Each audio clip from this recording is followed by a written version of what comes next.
Hi everyone, it's Majorie here. It's been a little while. I know I wasn't available for the July 2026 astrological and tarot forecast, but I'm here and we are going to dive right into August and we're going to focus primarily on the eclipses because we are about to enter our second eclipse season of the year. So we have one eclipse on August 12th, and that would be in Leo. And then we are going to have a full moon lunar eclipse, which will be in Pisces. And this will be the last Pisces eclipse for basically a decade. So we're going to focus on that.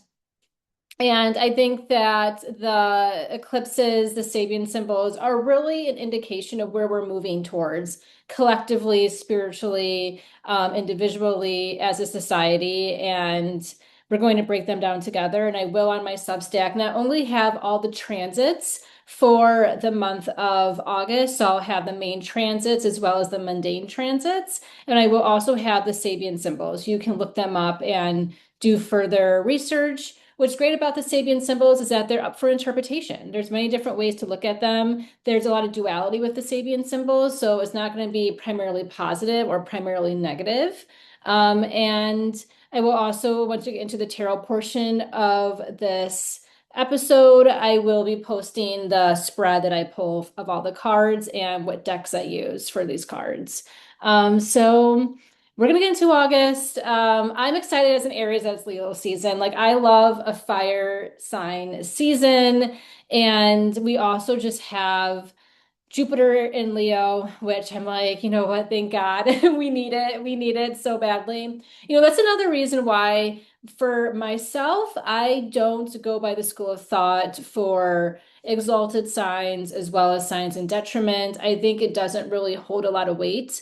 As we're kind of getting into more modern society, maybe back in the day, during traditional astrology, when that was the main prominent form of astrology before the 19th century, before psychology was discovered and became more integrated into astrology, creating modern astrology, maybe it did work, to focus on exalted, domicile, detriment signs. But I feel that our, Jupiter and Cancer generation, they had a rough go. And Jupiter is supposed to be exalted in Cancer. And I'm just like, I didn't see it. I don't see it.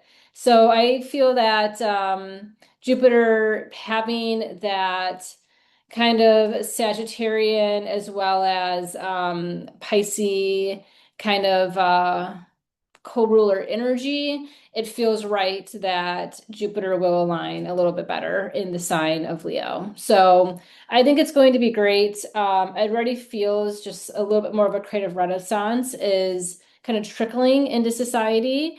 I have the chart here for the eclipse, and we do have a conjunction here with Mercury next to Leo in the ninth house. So I think this is definitely kind of this more creative form of, I would say, like enlightenment. Maybe it's spiritual enlightenment, maybe it's creative enlightenment, educational enlightenment. It just kind of feels like there is this new creative force turning. And I think that has to do a lot with our South Node now in Leo.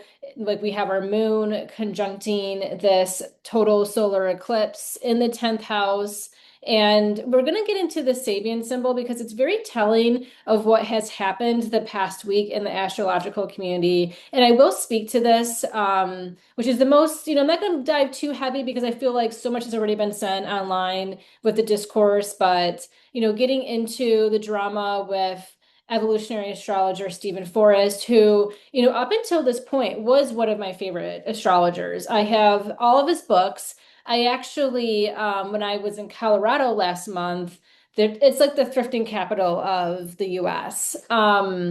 I was able to actually thrift one of his books, The Night Sky, and that was kind of like the last one I needed for my collection. So, it was very disappointing for me to see, someone that I have looked up to for basically my whole astrological career. Like I my number one astrology book I would always recommend beginners or people interested in wanting to discover and like kind of more study astrology would be his book, The Inner Sky, which, he is a brilliant writer. I mean, I follow his Substack.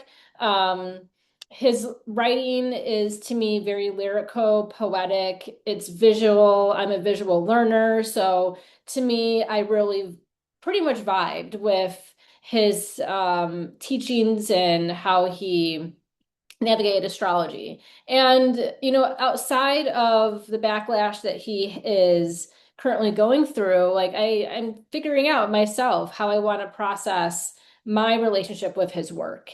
And everyone can have their own perception. I'm a Black woman, I'm biracial, so of course I was very hurt by not only what he said on the podcast, but also how he pretty much was avoidant with the apology. And it shows like people are saying, oh, that's like a boomer, type of mentality, but it's not just a generational lack of foresight. This is despite age, despite generation, you should be, aware of doing anti-racism work. If you are a white person in the world.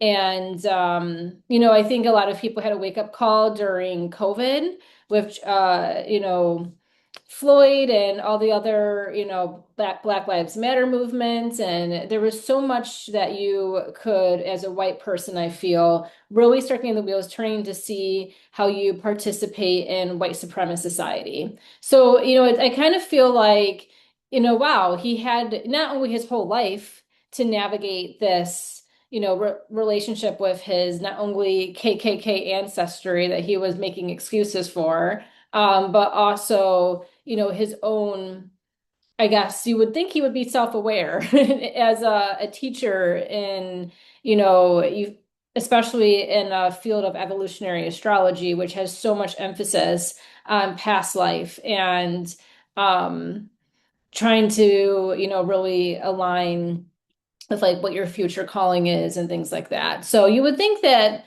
he would be someone who has done that type of shadow work with this, type of teaching that he promotes and is pretty much like a leader in. But it was, that was also part of the jarringness of, the whole drama was that he's teaching something that he hasn't actually integrated and taught himself. And he's had not only his whole life, but especially the past 6 years in society where there's just so much more awareness of how, as a white person, you're supposed to be more mindful and operate in, this country or in diverse spaces around the world, or, and you would think that he, someone who is a thought leader would have done that already. But, with the way he's been acting, which is very childish and immature, I will say, it's showing that he hasn't done the work.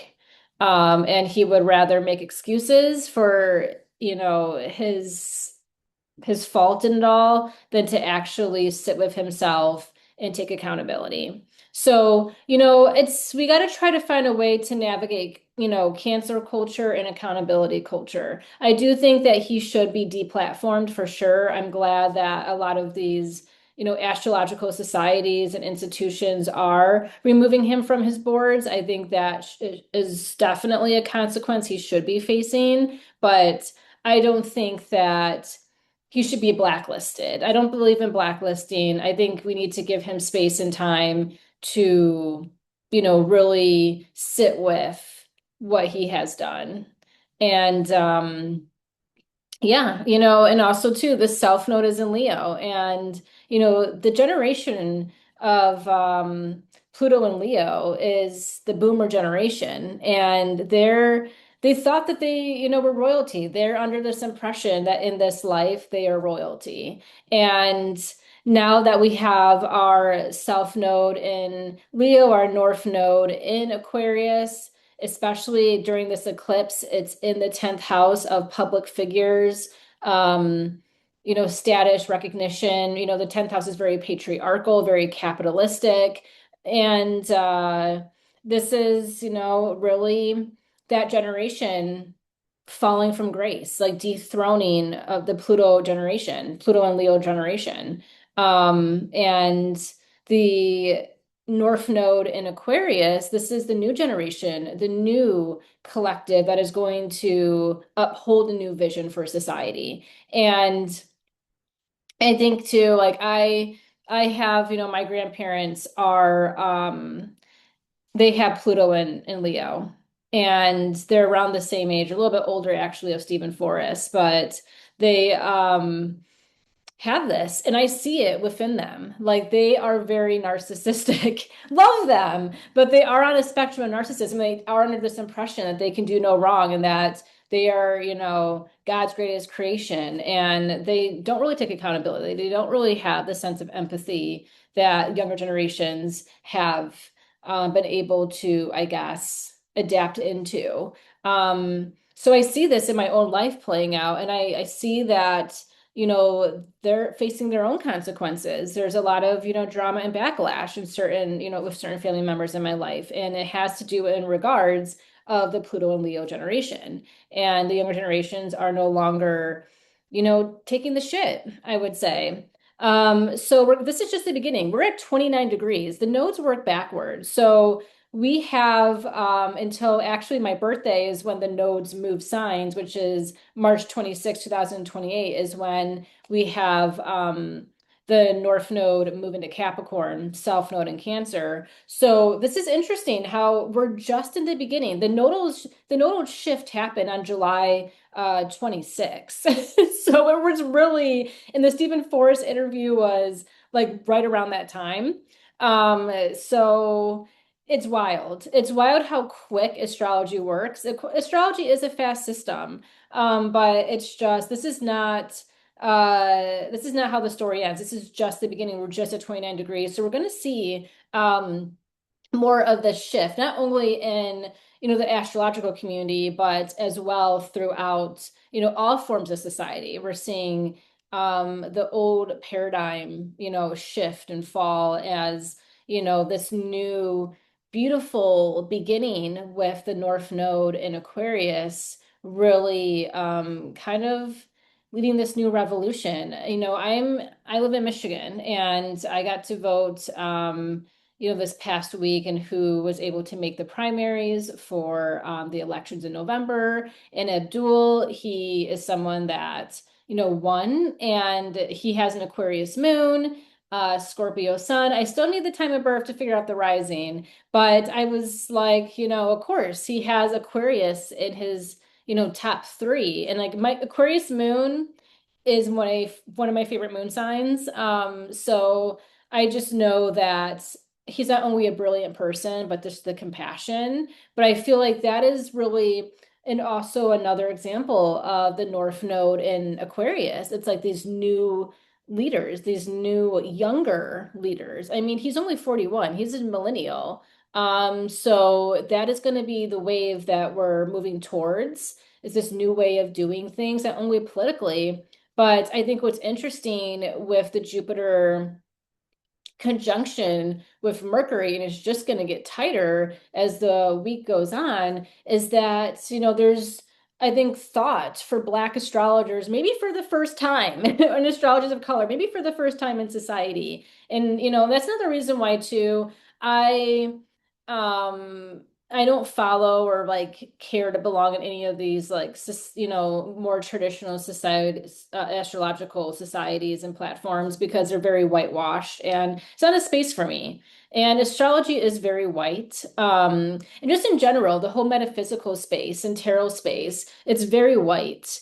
And I think it's going to be really great, the shift we're going to be entering. I'm working on writing an astrology tarot book. I have one of my friends who's also biracial, a woman of color. She's writing her own spiritual metaphysical book. It's like it's really time to platform voices of color. And I feel like there has been a little bit of, consciousness there for, this field, but it still has so much further to go. And this is really, I think we need Stephen Forrest to go through this kind of dark night of the soul moment to really show the gatekeeping within the boomer generation, the white boomer generation, but also to lean towards people of color in these spaces who are doing the work, not getting the recognition, um, and have actually really integrated the shadow, have gone through so much because of our ancestry of being enslaved and things like that. Like it's just different.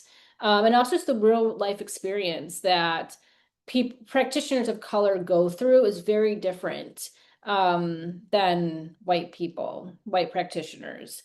And I think it's going to be something here where like the new leaders, the new voices are going to really be taking over these astrological societies. We're going to be creating our own. Like I've already created my own astrological and tarot society within my own community. So that is something I already am blessed to have and have been able to cultivate the past decade. Um, and I think that's going to be continuing. That's very much the age of Aquarius. Like, finding your people, having your own niche groups. That's Pluto in Aquarius. That's the nodal in Aquarius, and eventually it's going to get tighter next year or in 2 years, 2028, when the node moves to 3 degrees. It'll get close to Pluto. It's going to continue to get closer to Pluto as time goes on. Um, but yeah, it's interesting. Like these society's shifting and changing. There's going to be more groups, more people banding together. And if anything, it just showed that the old leaders, their time is up. If they don't evolve, if they're not conscious, if they're not taking accountability, your time is up. And of course, Steven Forrest is a Capricorn. Legacy is very important to him. That's why he started this school.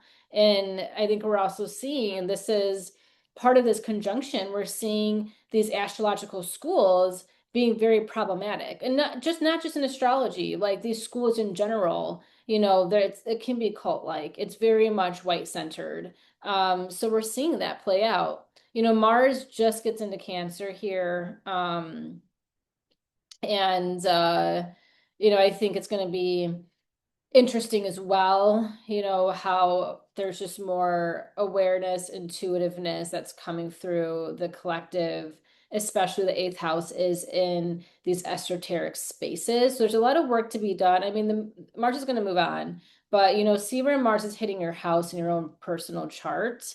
And then on this eclipse, we have Saturn moving ahead in the fifth house. The fifth house is Leo's house. Venus is opposing Neptune here. So, this has a lot to do with creative society, with, I would really say genuine connections, authenticity, and how we want to move forward with the right people collectively in these shared spaces. So I was going to read the Sabian symbol for this eclipse.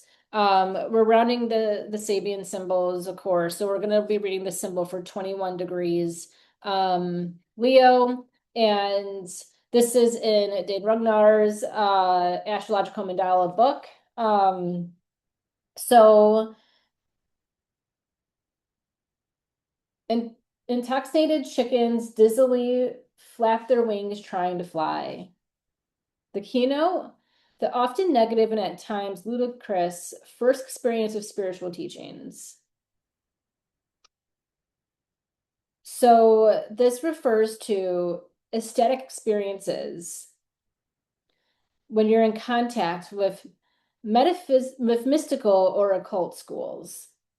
Chickens here suggest that we are dealing with human beings who are the standardized products of their culture and more or less indifferented specimens of social norm. So what Dane is trying to say here is like kind of the negative experiences that we have of spiritual teachers.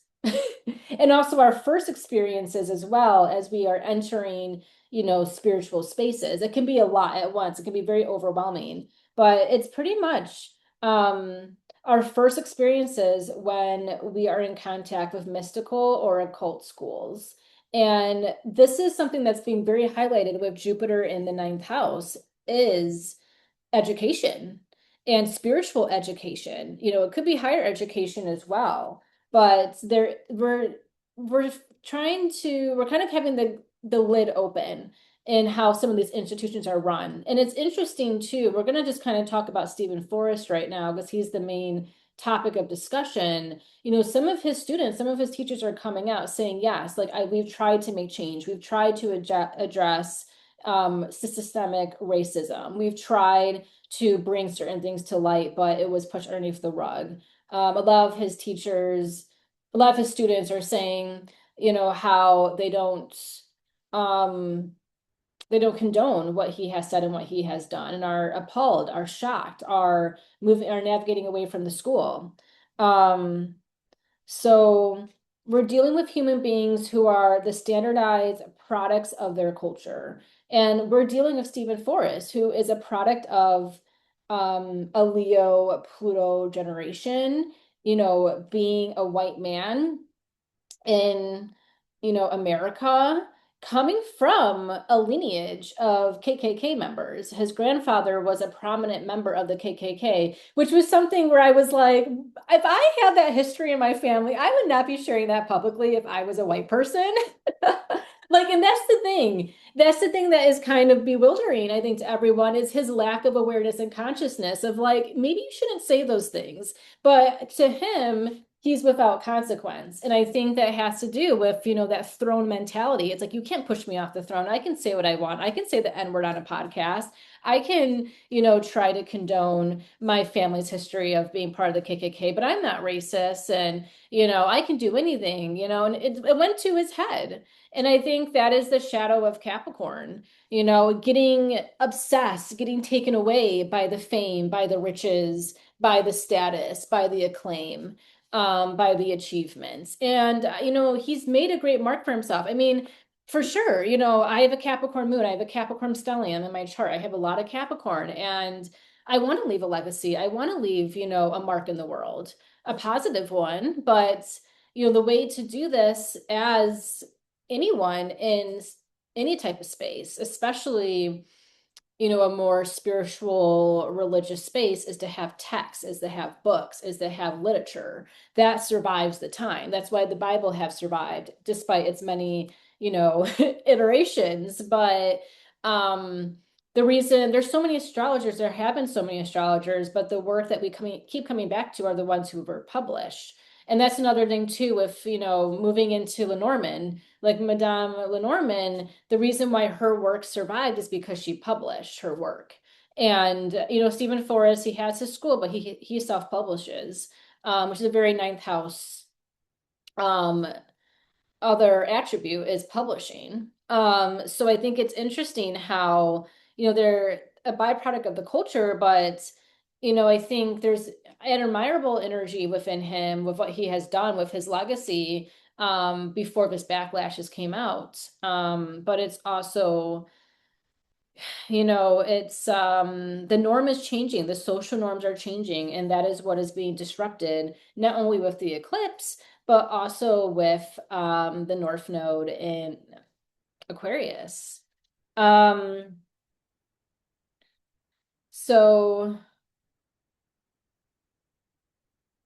accidentally or prematurely being brought into mystical or occult experiences usually reacts in a very highly confused and dizzy manner. What reacts in them is the ego, and the ego can never fly. Experience spiritually transcendental realities in an effectual manner.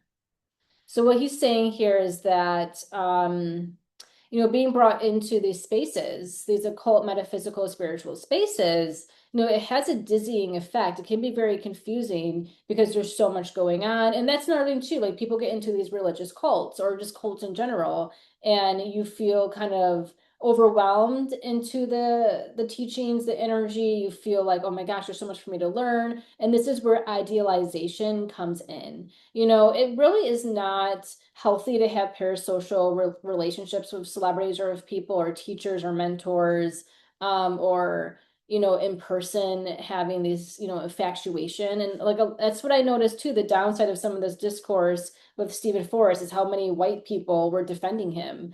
And a lot of it to me, it seems like idealization, infatuation, and that can be a very dangerous thing. And your ego gets tied up in that, and it can't fly. It can't extend itself. It can't transcend. when the ego is in the way. And this goes for, everyone has an ego. But I think this is really being shown with Steven Forrest and his lack of accountability, and his horrible apologies. That I'm like, you don't have a good PR agent to help you with this. Like, that's another thing why you can just tell his ego is very strong, is because, and he's like blinded by himself. Because I'm like, how did you not get proper PR to help you with this lame ass astrology that lame ass apology that you pushed out? So that is just really baffling to me. But it's probably like, oh, well, I can do no wrong. Like there's definitely, like I said, the narcissistic quality with, Leo energy, and especially the Pluto Leo generation of like, I can do no wrong. It's everyone else's fault. Um, and, trying to have, the people that are still supportive or don't see what's wrong because they're white, they never gone through racism before, or have empathized, or they don't, understand anything when it comes to outside of their own experience. As well as Stephen Forrest trying to say, well, I have that my one black friend that wasn't, didn't have a problem with it. It is, which, he probably just assumed that. It's like, did you actually ask your black friend if they had a problem with what you said on their podcast? But it's kind of like, well, I have a black friend, so I'm not racist. It's just so immature, so disappointing. And also, it's just basically very idiotic. The whole situation, how he's handled it, and how, his ego has gotten into the way. And the people that has been defending him, that's feeding his ego. That's making him think that, oh, it's actually okay because these people are saying it. But it's like, no, the whole world now is never going to look at you the same.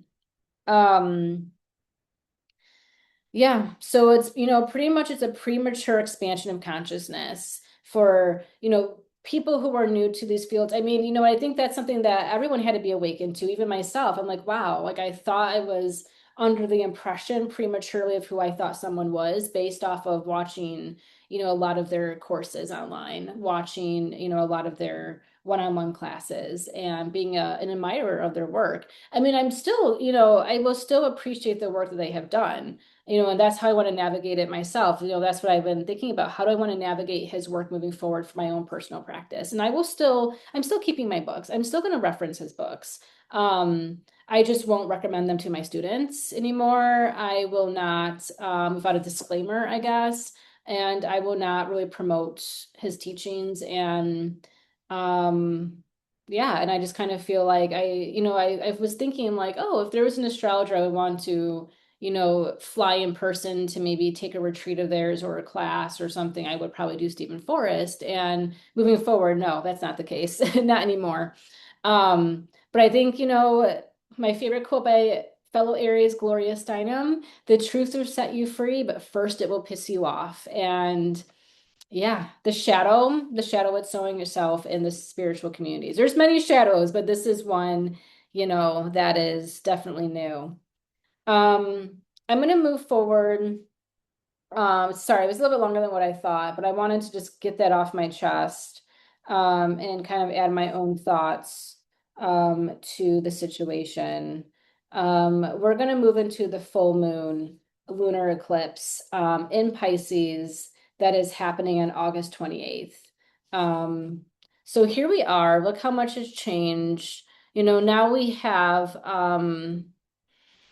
the conjunction here, with the sun and, our, Mercury. And then we have our moon, in our 10th house here as well. And yeah, conjuncting, you know, the North Node in the 10th house. So it's interesting how the nodes are shifted, as well as, the moon here is like a prominent fixed character in this 10th house.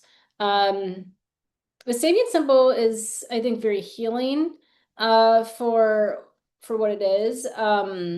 I also feel, I want to look at Saturn here, moving into the 11th house, with Neptune. And we also, have Mars, in the second. Now we have Leo, and Jupiter in the third, where it was once in the ninth. So I think it's kind of interesting how things are kind of trickling down more towards the collective. And I'm going to read this Sabian symbol, um, in I guess society and how we want to move forward with the results that has transpired, I guess the coming week before the eclipse. So the Sabian symbol for 5 degrees Pisces is a church bazaar.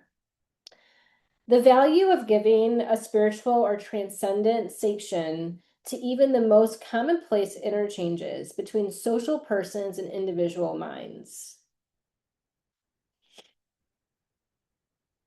emphasizing the interaction between people constituting a social group, in small or large. It brings in the element of religious sanctions. The purpose of any organized religion is primarily to meet the need of giving a more permanent significance to interpersonal relationships within the framework of a particular way of life and culture. And I think this is really going to be telling for what will transpire not only this month, but for what's to come with um, community, especially in these spiritual spaces. I mean, this is talking about, a church. We're kind of, a little bit more traditional religion, but, spirituality, place of gather, places of worship, spaces for spirituality, that can be a church in its own right. But it's just kind of emphasizing like what I was kind of saying, what's going to be the future is people organizing within their own communities, within themselves, within their own groups. Like I have my own coven. I actually belong to a couple different covens.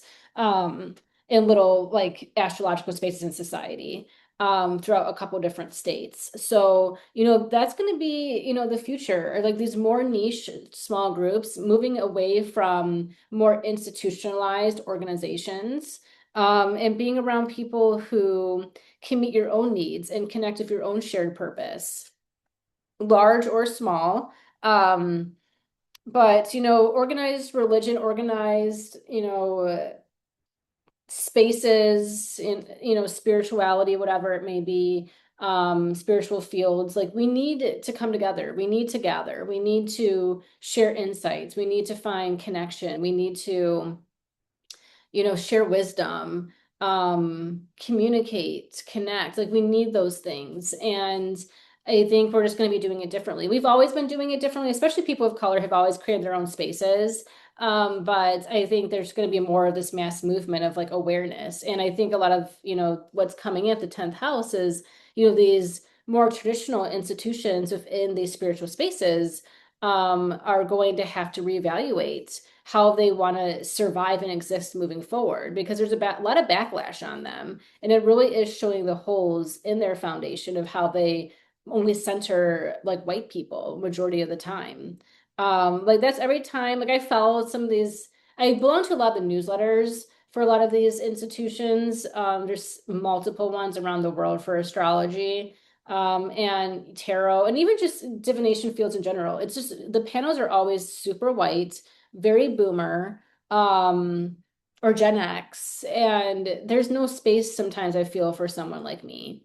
Um, and like my friends and things like that. So I think it's great that, Saturn and Neptune are in the 11th house, like putting a challenge, putting a mirror to some of these spaces. And it's like, why aren't you reaching out more to practitioners of color? Why aren't you making space for them? Why aren't you giving them publishing deals or things like that? So I feel there's definitely this need to raise awareness and, you know, despite if they change or not, communities of color are still going to continue to maintaining their own sense of connection with each other, and creating their own framework, their own culture.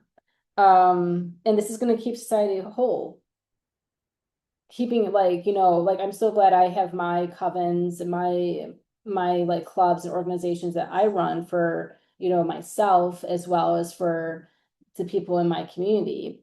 And that makes me whole. That makes me feel connected. That also makes me feel like, okay, I'm giving to others, and helping them find, space in this very broad field. Um, It justifies human behavior by blessing it with a divine revelation of what is good and valuable. It idealizes biological and social needs by ritualizing them. So I think it's a very beautiful Sabian symbol. It's very Piscean, which is spiritual, which is, the euphoria of it. And, it's biological, it's, sociological, the need to connect, the need to be around others to feel whole and good and connected and divine and to share um, our own experiences or our own commonalities with the divine presence. And, there's rituals within these, societies. There's rituals within these spiritual practice. And, you go to a church, there's their own rituals. You go to the Hermetic order, they have their own rituals. Like within my, coven space, we have our own rituals. So I think that's a very beautiful thing. And I love how this eclipse is, illuminating a lot with what's to come in the future. And the new future is going to be this very individualized, but also inclusive space. And it's up to the younger generations to change and shift things. And that's going to be the new precedent for the future. So, that's the Sabian symbols, and that's a little bit about the eclipses. I don't want to make this video too long, but I think this is just a very beautiful way of seeing like where we're moving. I mean, I'm mostly talking about spiritual spaces because that's, my experience. That's the primary work that I do. It's my full-time life is, being a reader, being an astrologer, teaching, writing. So, this is my world, and there's a lot of change. There's a lot of reckoning happening in this world, but I think it's good. I think we need to expose the shadow and especially expose the people who aren't doing the right shadow work, but profiting off of it and spiritually bypassing themselves and making it acceptable for other people to spiritually bypass their own shadows and their own, I guess, way of navigating or not navigating how racism shows up in their circles, in their spaces, and if they're doing anything about it. But I feel like there's a lot of positive discourse going around with people are like, yeah, this is not acceptable, or things need to change, or, what do Black people have to say? Like, who cares about what white people have to say at this moment? This is not their moment. Um, and I think it's for the first time, maybe ever, people of color feel like they're being heard, feeling like they're being supported and acknowledged in these spaces after what has happened and unfolded. And it's still ongoing. We're going to see more consequence. I think the height of it is, trickling down has passed. But I think these eclipses are going to expose, so much like a new story, a new shift, a new paradigm that is unfolding, and how the younger generations are going to lead the change. Um, so we're going to pull some tarot cards. All right. So, take a swig of my water here. A couple of different decks. I just want to pull, let's just see what comes out. This is definitely just an energy read for August. We'll see if what I have been talking about with the astrology and the symbols and the eclipses will lead into this reading. I don't know. But usually they are entwined. So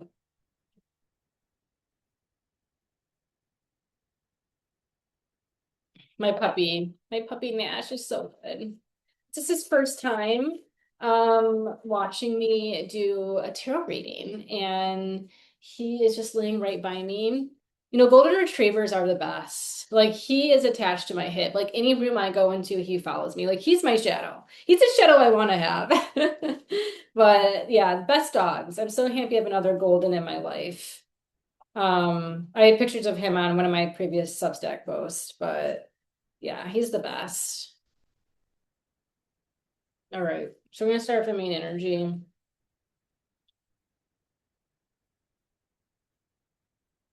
Wow, beautiful. I mean, okay. I would like, maybe we'll see if it aligns. It does, of course. So I have our Ace of Cups here. I have this Awaken. And what do we have? This full moon. So, this is spiritual enlightenment, this new set of awakening that's happening. I think as well, there's something here that just feels very loving, supportive. I just kind of get this energy when I look at the Ace of Cups, especially this image, like a sense of calm, a sense of like everything's going to be all right. And I think it's time that we've had this shift. We've had this, be awakened in society. The harms, um, the lack of accountability, that a lot of people, have, and they continue to, be in these spaces without consequence, and the consequences are coming. But I think what is being, I guess, reborn, like a rebirth, is this new way of really being compassionate, really being aware of community, all forms of community, not just communities of color, but, disabled communities, trans communities, like there's really having just more empathy. And you would think in spiritual spaces, religious, traditional religious spaces, that there is that, and it's not. There's a lot of competitiveness, there's a lot of spiritual bypassing and um manipulation and performative. It's very performative a lot of times. And I think that this is kind of, no, there's a new way to move forward. There's a new way to lead with passion, with compassion, a new way to lead with our heart chakra. So it feels like we're turning kind of a new page. We're entering a new shift within these spiritual spaces. And we needed this awakening to get us there. Um, I've been watching a lot of Fleabag. If you saw my Instagram a couple weeks ago, it's one of the best shows I've ever watched. I watched it late in life, but 10 years later. But there's this line, and this is a little bit of a spoiler. So speed ahead if you don't want the spoiler. But there is this line towards it's like literally the last scene of the show and the season finale. And Fleabag, she, confesses her love to the priest. And she says, that she loves him. And she's like, let's just hold space for it. Let's just let it live in this moment, before something else gets said or the moment, goes by, and, moving on to, what's next. And so they spend a couple moments like holding space and just letting it be out there. How she said that, she loved him because she knew that it wasn't going to go the way that she wanted. She knew that the priest chose God over his relationship with God over the relationship with her. And she, you can feel that she's made peace with that. She found something she's never found before, which was being seen and heard for the first time in a loving relationship, which helped her love herself. But it's just kind of this beautiful Ace of Cups energy of like, let it just exist. Let the moment just exist of support, of love, of compassion, in your life or in society. Let good moments exist. Hold space for those good moments before the next moment comes and like we've moved on. And I have the ace here reversed, Ace of Wands, and I have the Emperor reversed. And I feel like this is just kind of saying like, let's hold space before we take action on it. Let this moment have its moment, I want to say. And I think that's really beautiful. And I think we need to just kind of have that more mindfulness throughout our life. It's like, let's, just hold space for good moments. Let's stay in gratitude. Let's stay present before the next moment, the next interruption comes in. And I think we need to not have this situation that has happened in the astrological community just be pushed underneath the rug and be like, okay, what's done is done. I think it's not going to. I think it's going to really have a ripple effect. This is like just the beginning, like I said. But I really feel like we need to hold space for this moment and not let it be fleeting. We need to really hold space for us that we can make the right systemic change, and that can't be rushed. And we have a lot of Aries energy. We have Neptune, we have Saturn in Aries right now, and we have a lot of fire energy as well. And this is a really kind of beautiful way of saying we don't have to rush. Let's use our intuition. Like the Emperor is a very intuitive card. Let's really see how we can do this the right way, which can kind of be counter to Aries in the way of doing things, because Aries, is not the most patient sign. But I kind of feel like, we need to do this right. We need to do it right this time by by the people of color in the spiritual spaces, or just in general in society. But I'm going to focus on spiritual spaces, in this video. We need to do right by people of color. It's long overdue. It's time. We didn't do right by Pamela Coleman Smith, and she's the one who has given us this modernized tarot, made it more accessible. Woman of color.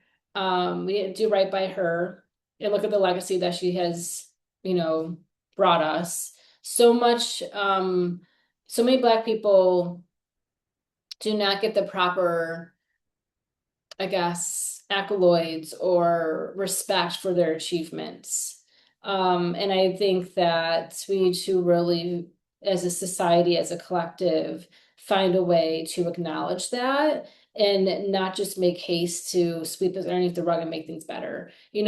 People had their moments. They were being called out 6 years ago, and now they're being called out again to face their racism, to face their white supremacy. And there's going to be a lot of ways to navigate this. I mean, we have Gemini. This is Uranus and Gemini. Jupiter's in the third house on the day of the last eclipse. Jupiter's in the ninth on the first eclipse on the 12th. So there's a lot to do with communication, with educational spaces, in the classroom, in the world at large, throughout the world, and with the ninth house, as well as in our own spaces and, within community, in our own local environment with the third house. But this is part of Uranus and Gemini. We saw this first hit the astrological community with someone trying to claim the name of astrocartography. And that was bananas and crazy, but we saw how she was actually able to, get this to work in her favor, even though it's being fought and it's not right. But if we rush things, we rush leadership, we rush power, especially in a time of Neptune and Aries, which is when it's a time of bad leadership. It's, not a good time for power to really make good lasting change. It can be a fall of power or a lack of good leaders. We can't be hasty. We really have to make sure that we think about all avenues. We need the overthinking sometimes of Gemini. And Uranus and Gemini is going to have us constructively think about things in a new way. But, it can't be rushed, because then we get people entering a space like this woman in astrocartography was only in this space for not even 3 years, and decides to not only send a cease and desist to her own teacher who taught her this, but to copyright the name of a practice she didn't even start and she didn't even know the founder of. So there's a lot of audacity coming out. And, Gemini, a lot of dual energy. We're going to have a lot of incredible, people, thought leaders come through, and then we're going to also have a lot of problematic ones. But, at least we're not short of voices. And you see that if you're on Threads, just the discourse that has been going on of Steven Forrest, like there's not short of opinions, there's not short of voices, there's a lot of noise in the room, but you just have to make sure you navigate towards the right noise. It's like following the right sound, following the right sense, to the right light to get you to where you need to be. But there's this kind of, this energy, especially Saturn is retrograde right now in Aries. Like we just need to, Neptune's going to join in. We need to kind of take a step back. We need to think things through. We can't rush. We need to have foresight. And I think that's kind of the karmic lesson with this Aries energy. Like, the maturity of Aries is taking a beat. As an Aries woman myself, I have had to learn this many times throughout my life because I see red. I call it seeing red, where you're just like, I want to go, go, go. I want to fight. I want to be combative. I want to prove my point. I want to, just carve through and get this done. Boom. But it can be very messy. And I've had a lot of upheaval come about that. And so I've learned introspection. I've learned, okay, let's think, let's not see red. Let's count to 10 before we react. And I think we need that. But there's going to be a lot of, people trying to have their own opinions of how they want this new shift to unfold. And I think more the merrier, but also there needs to be a sense of discernment, which can be lost if we're just going to push through. Um, and not have a lot of mindfulness and consciousness of how we really want to make lasting effect and presence. But that's the thing. It's like, yeah, change can happen quickly, but is it lasting? Will it hold for longevity? And that is something that we need to hold space for and think about how we can have lasting effect and change. So this doesn't happen again or continue happening. It's going to continue happening, but it's going to be up to, honestly, it's going to be up to people of color to set the new precedent. White people can't do this. They can try to do the work of, anti-racism in their life, um, which I commend them for. It's like, yes, do that. But at the end of the day, you're never going to be able to experience or live in the shoes of a person of color and how it is to navigate society, white society. And that's why diversity, the diverse groups in these spaces are the ones who are going to make the change. But we need to all try to find a way to come together to do that. We might not agree fully, but we need to have a clear vision on how to make this possible. And it's going to take time. And we need to hold space for this moment and not rush it. And I think that's the blessing of the retrogrades, honestly. Um, we're going to hit a different beat of what's coming. So this is going to be the trickle effect of it too. There's going to be a lot of trickle effects to it. It's already happening. We're going to talk about finances because I have our Page of Pentacles, and this is really, it's been, discord for a while, for a long time, for years of like, who do you want to give your money to? Who are the practitioners that you want to support? What are the companies, the industries, the corporations that you want to support, the businesses you want to support? Really putting your money where your values lie.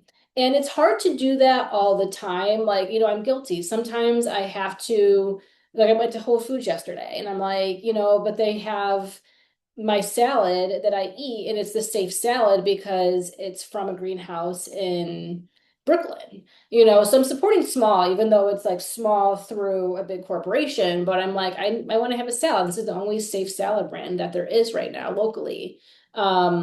So, it's like you got to choose your poison. And, I think too, and I've heard this before, like we shouldn't shame people for where they shop because we're all under the thumb of big corporations. So I understand a little bit of that, even though we should, at least hold a little bit of alarm for people who are still supporting Target and things like that.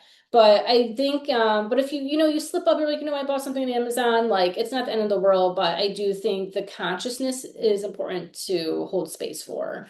But the Page of Pentacles here is really saying, with all this disruption that's going on, collectively, whether it's big corporation, whether it's, some of these practitioners, like who do you want to support? Whose work do you want to support? I mean, I personally I have almost every single Steven Forrest book. I just don't have the Elements ones, but I have every single one outside of that. I'm not going to support his work anymore. I'm not going to buy any more of his books, even though I'm just missing a couple of them in his full collection. He has a lot of books.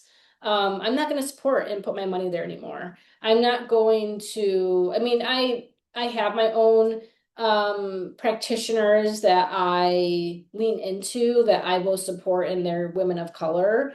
But that's a own personal preference for me of who I want to put my money towards. But I look at, very close. I'm very involved in this community, in this space. I'm very aware. And there's a lot of charlatans. There's a lot of people who are very much, spiritually woo-woo, who, are all the love and light and not, really real, really authentic, really you can trust, and I think there's going to be a huge shift of who people are spending money on for their spiritual services. And I think this is, again, put money into Black people's pockets, put money into people who uphold your values and your vision of the world. And that's going to be, I think, a shift we're going to notice. I mean, we're going to see this already. Like Steven Forrest, I'm sure, is going to be taking a financial hit. He's already taking a hit with his reputation.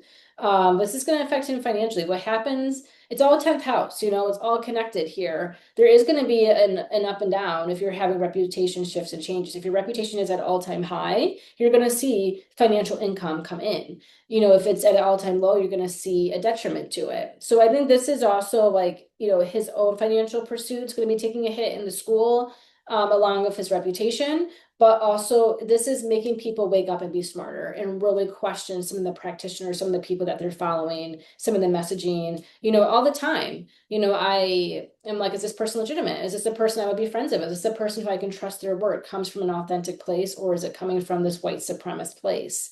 We saw this with the tarot reader. I never knew who she was until the Discord came out a couple like weeks ago in the beginning of the summer. It was like Alex, the tarot reader, how she turned to be like a religious, Jesus freak and denounced, tarot and everything that she built a platform and reputation on, and it's just kind of seeing like the shadiness, the dark sides of money and fame, and how it can bring out the worst of people if they're not conscious about it.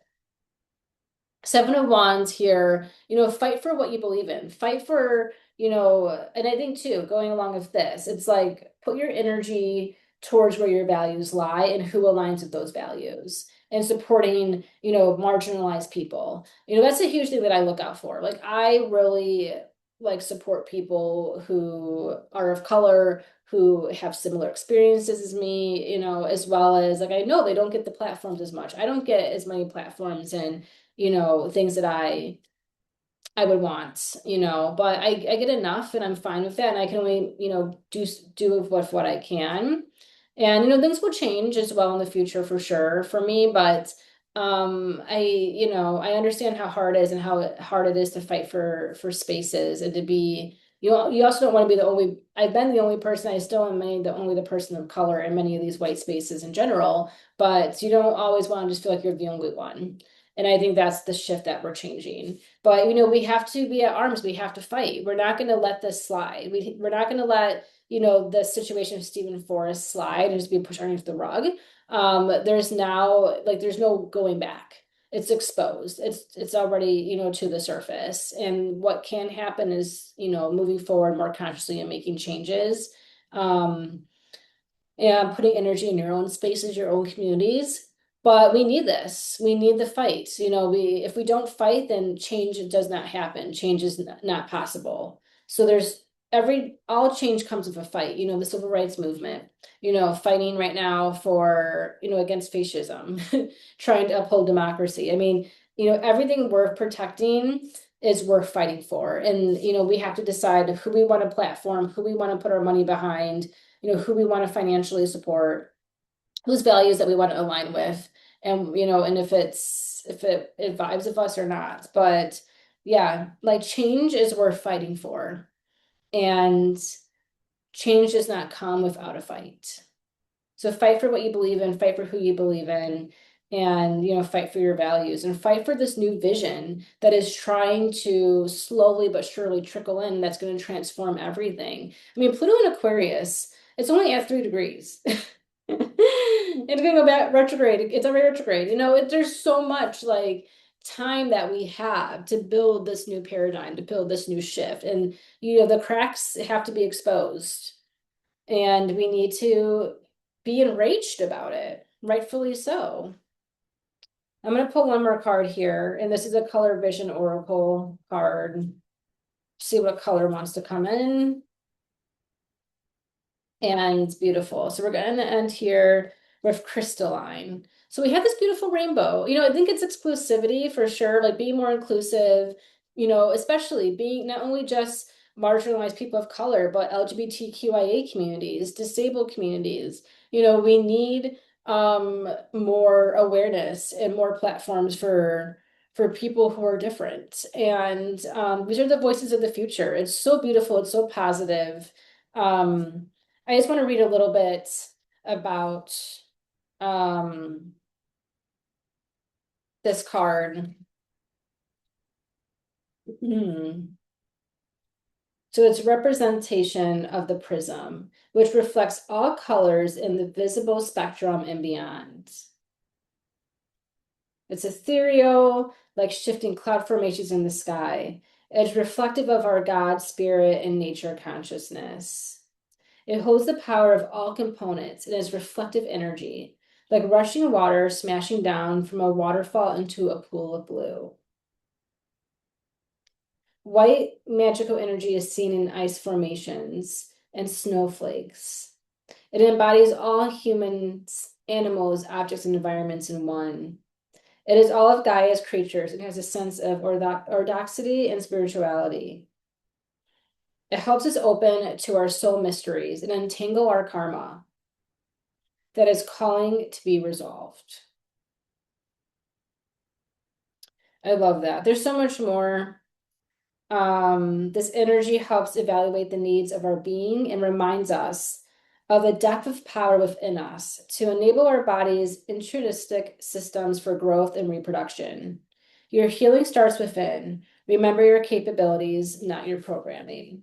So I love that. I think that's a beautiful way to end, remembering who we are, not what we've been conditioned to believe, especially in these spiritual spaces. I mean, and that's a lot of what, Black people have to go through, especially someone who's biracial, having to try to exist in both spaces and both identities. Um, there is a lot of deprogramming. It starts with something as simple as your hair, deprogramming that you only can be beautiful with straight hair and how to acknowledge your natural curls. And, there's so much that, people of color are so much more aware of. And I think that we all need to find ways to deprogram. It looks different for everyone, but I think, as this a whole in these spiritual astrological spaces, finding a way to deprogram racism. So, and how it shows up in these spaces in our lives. And it's already we're aware of it. We just have to, mentally, and Uranus and Gemini is going to help us with this, find different ways of navigating outside of these systems and creating something new that we can all be a part of and all find connection and, love and support in. So, but yeah, crystalline, this beautiful rainbow color is how we're going to end. So that is the reading. I know that was deep, but it's eclipse season. It's a big month this August. I think it's also gonna be a fun creative month. I love Leo season. Um, I am going to New York soon. I'm so excited for all the fun things I get to do. Also a fantastic month for new music coming out. So you're gonna be seeing me a lot on the gram. I have a couple let's talk about record videos coming out about some of the new albums, and it's going to be an incredible month for music. So excited already. And yes, right now I still am running a sale. I have one more week with my sale. I have 20% off readings that ends on the 18th, and then they're going to be full priced for a while. But definitely if you want to book a reading with me, my books are open, and I will see you next month. Thank you so much for all your support, and make sure you're following me on my Substack, and have a fabulous August.